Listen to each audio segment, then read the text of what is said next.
to let them know you're going to be late for work. In an article titled Successful Workplace Communication in the Age of Technology, Dr. Teresa A. Domogowski talks about what forms of communication are acceptable in certain circumstances. This is important for my fellow students because they're going to be entering the workplace and they need to understand that not all forms of communication are acceptable in all circumstances. There are several factors to consider. Determine the purpose. Know your audience. Is it going to be your boss? Is it going to be a fellow coworker? Is it going to be a customer of your organization? Consider the nature of the message. Also, weigh the importance of the message's acceptance. Is it something that is very timely? What if it goes to their junk mail or their spam folder?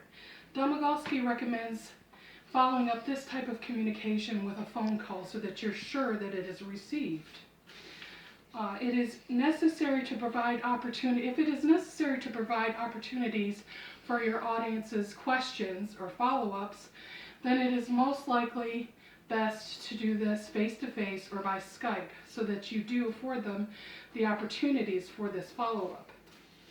If it is a normal day-to-day communication, then email would be fine, like a schedule or something like that. That's okay to email, but if it's something sensitive, like an infraction or somebody didn't get the promotion that they were expecting, then you're going to want to do that face-to-face because it's considered insensitive if you don't. It's disrespectful to them. Know your audience. There are generational, gender, and cultural divides. We have a tendency to use what we're comfortable with when we're communicating. But we need to consider what our audience is comfortable.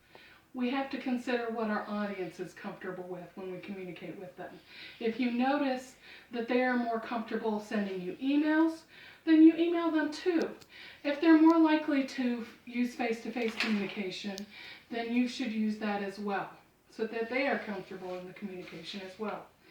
We are all going to be most likely to be in a very generationally diverse workplace. And there are very interesting considerations to be made when we talk about that. Millennials are more likely to be very attached to their phones. They're going to be more likely to be comfortable with tweeting and things like that. But Generation X is going to be more comfortable with email communication. Baby boomers are going to be more comfortable with face-to-face communication. Domogowski also mentions male and female communication rituals. It is also important to understand cultural differences. In the United States, eye contact is expected, but in Asian cultures, when they're talking to a superior or a boss, eye contact is very not expected. It is not the norm, and it is uncomfortable for someone from an Asian culture to use eye contact in that circumstance. Some cultures prefer to use body language instead of direct communication, like the United States. It is also important to know and understand the culture of your organization as a whole, as we've talked about throughout this class.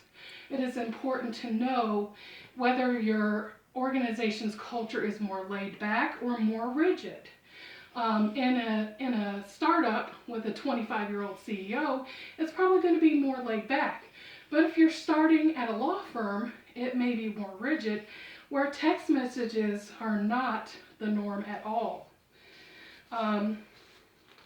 In conclusion, it is very important to know the different forms of communication and when they are expected and when it is good to use what form.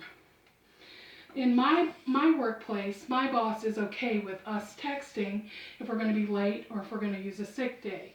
She's told us that. That's how we know. But in other workplaces, that would not be accepted, and you may get in trouble for texting your boss if you're going to be late. Know your audience. It's very important to know your audience. I would recommend that my fellow students do read this article and follow the tips that Domagalski gives. I think it's a great article, and I think that my students would my fellow students would get a lot out of reading this article. Thank you.